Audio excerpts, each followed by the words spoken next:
Santiagotarra klubeko instalakuntzetara hurbildu gara gaur, Oier Diaz piragüistarekin solastera, hain zuzen ere. Pasaden uztailean munduko slalom txapelketan izan zen Oier Diaz, eta handik urrezko domina batekin bueltatu zen etxera, hain zuzen ere, munduko txapeldun bilakatu zelako junior mailako C1 kategorian. Hortaz gain, zilarrezko eta brontzezko dominak ere eskuratu zituen berak, C1 eta K1 patruletan ere. Beraz, horren inguruan solasteko, berari zuzenean galdetuko diogu. Oier, kaixo, zer moduz? Ondo, eta zu? Ondo.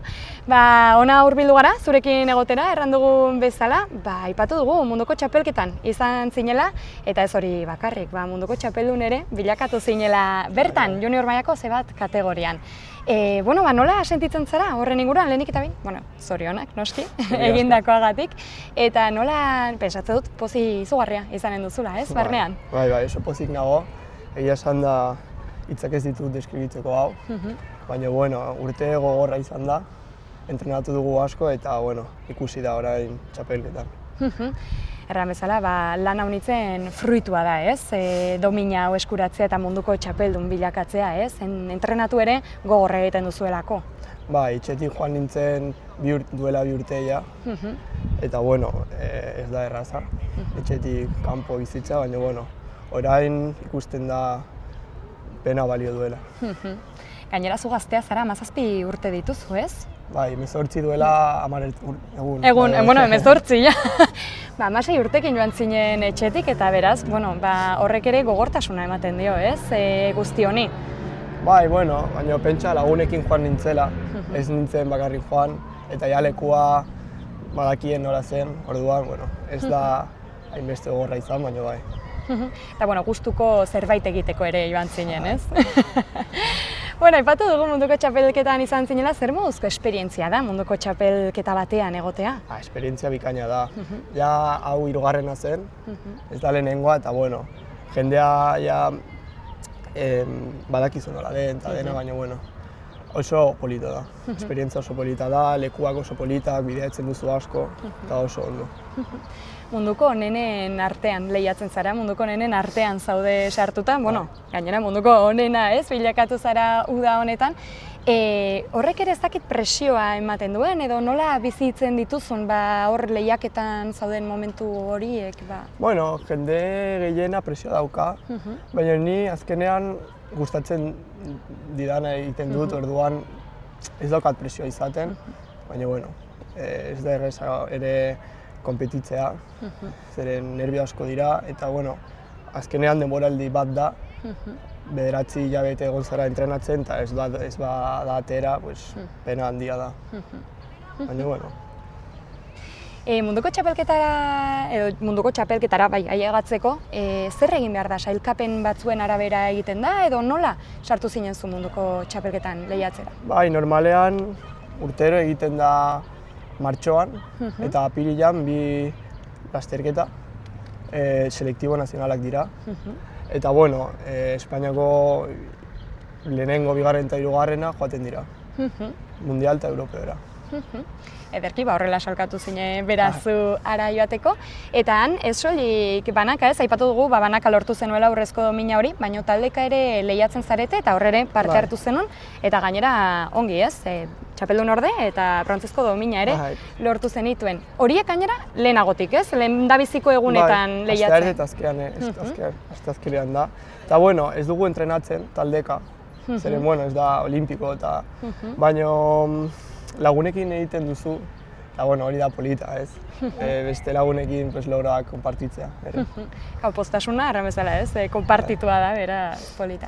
Eta horrek ere, ematen izu aukera agian entrenatzeko gero bakarka heltzeko, ez? Lehiari, agian, ezakit lehiaketa hori, taldeka egiten duzuena, baliagarria den entrenatzeko eta pixkat sensazioak ere ikusteko, edo? Bai, baina gero zirkuitu aldatzen dute. Ez da berdina, orduan, pixkat konfiantza. Zer ondo egiten baduzu, vas por las nubes, baina bestela ez. Ederki eta gero etorri zen, banaka lehiatzearen kontua ez, eta lehenagotik uste dut kanporaketa batzuk egiten direla, eta gero finalera sailkatzen zarela. Zuk hori dena pasatu zenuen, ez? Da lehenengo hits manga da, zaudete denak, eta 30 pasatzen dira. Gero 30etik 12 finalera, eta gero finalean ja bakarrik zaude eta dena gertatu alda. Hor ja onenekin, ez? Gainera, 12 onenekin, ez, finalera. Ni esperatzen nuen domina egitea, zen objektiboa zen, baina bueno, hori gauza bat da eta gero da egitea. Edoan gero, bai presioa neukan, nire bizitzan bakarrik izan dut presioa hortan, eta bueno, ondo atera zen. Hori galdetu behar nizuen, azkenean, zakit egunak pasatu ahala zuk espero zenuen ongi egitea, edo espero zenuen lortu zenuena eginen zenuela, ze uste dut emaitza onak pilatzen joan zinela, eta gero finalera jagatzerakoan, emaitza onak pilatzen dituzuenean ere ez, nahi duzu, gero eta hobeki egin, beraz. Bueno, zakit espero zenuen edo nola joan zen? Ni ondo egitea espero nuen, baina gero ere beste jendea oso ona da ere. Ni 3. geratu nintzen semifinalean, orduan ni eta gero beste bi geratzen ziren. Ni domina izatea ja bainekien, baina bueno, beste biak munduko berenak ziren. Eta bueno, ez nuen pentsatu ere. Ez nuen ni uretatik atera nintzen, eta gero domina neukala jakitean, ez zian importa ezer. Eta gero, bueno, urrea, acabar bien. Karo, hori da ezin hobe, ez? Bukatu zenuen lehiaketa. Aipatu duzu hasieran, zuk zer sentitu zenuen, ez? Poz izugarria izan zela, batez ere lan haunitz egiten duzuelako, ez? Entrenamentu gogorrak ere egiten dituzuelako neguan zehar, gainera zuetzara etxean bizi, hor konzentratuta egoten zara, ez? 9 hilabetez, eta hori, baino zure ingurua, edo zure inguruak nola hartu zuen hori, zer sumatu duzu munduko txapeldun bilakatu zarenetik? Pues bueno, elkarrizketa asko. Eta gero ez nintzen ni bakarrik. Beste lagunak ere, 3., 2., eta orduan parteki, no? Bai, konpartitua da, ez, hori guztia. Orduan, baina oso pozik geratu nintzen dena. Eta familia artean, eta hemen lagun artean, Irunen edo klubean bertan, ez, nola hartu zaituzte? Bai, klubean oso ondo. Ikusi duzu bideoa, edo? Ez dut ikusi? Pues etorri nintzen amarekin kotxean, eta hemen zuden denak esperatzen, bengalekin eta... Eta hori izugarria izan zen. Bai, oso polita. Polita izanen da, batez ere hemen zu txikitan hasi zinen, ez? Santiagotarra klubean piraguista izatea erabaki zenuen, eta polita izanen da momentu batean, ez, nabaritzea pixkat erreferente ere bilakatzen ari zarela klubean bertan, ez? Pensatzen duzu txikitan ere izanen zenula norbait begibistan, eta orain, ez, gauzak aldatu egin dira, ez? Bai, ni hasi nintzen nire anaiarekin, 2 urte gehiago dauka, eta etxeko bizinan ere hasi zen anaia, eta Mikel Rodríguez zen jefea hemen, eta justo goian bizitzen zen, etorri zen bere seme-alabekin? Bere seme-alabekin, eta ikasi nuen hor pizinan, ja ibaiara joan nintzen 7-8 urtekin, eta ja hasi nintzen klubean. Zuzenean hasi zinen piraguarekin? Bai. Hori zenuen gustoko? Bueno, ez gustoka, baina ikusi nuen nire anaia, eta probatu nahi nuen. Eta poliki-poliki goitzen joan zara, ez?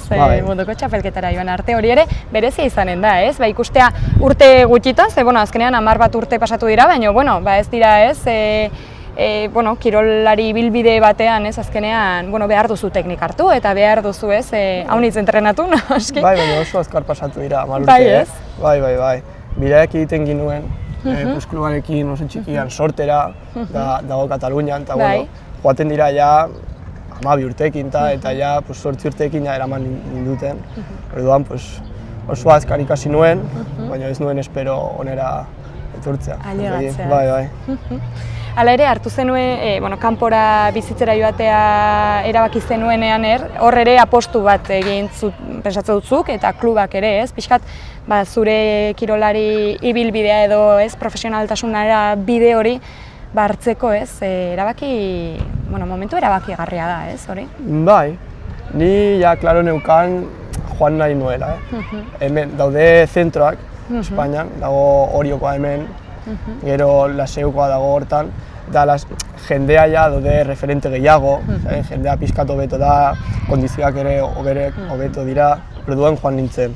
Hitz egin nuen Urkorekin nire entrenatzailea zela, eta berak esan zidan hori joatea, baina 100%. Buruz. Bai. Aipatu duzu baliabideena, noski, hemen Irunen badu ez, Santiagotarrak klubak bere garrantzia eta jende haunitz biltzen du, kirolari haunitz, profesional haunitz ere pasatu dira hemendik, baina egia da ez dela, kirol agitz ezaguna edo kirol erregea ez, hor ondoan dugu Estadio Gal eta hor bai ez, futbola badakigu leku guztietan.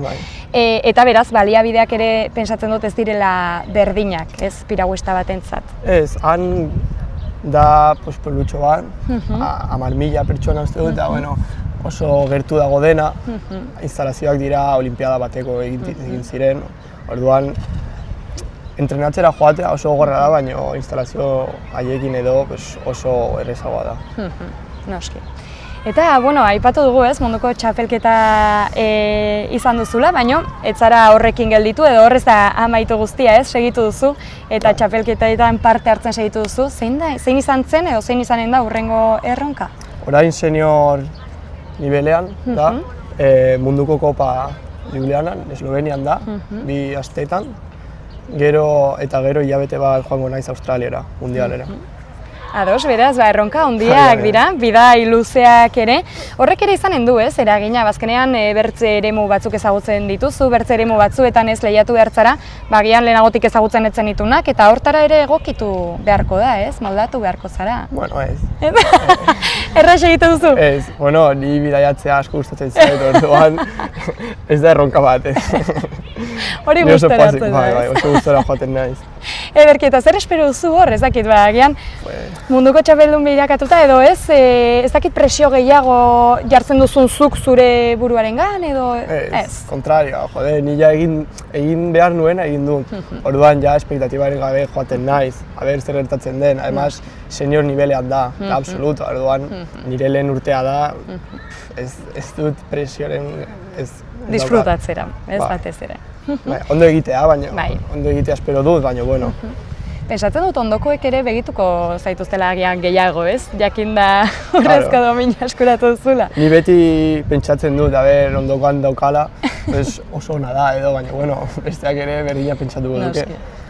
Ederki, ez dakit aintzinera begira etorkizun epe luzera edo begira, zer amets dituzu kirolari dagokionez eta piraguari dagokionez? Ez dut asko pentsatzen orain, baina olimpiada batzuk politak izango dira, ez. Bai, noski ez.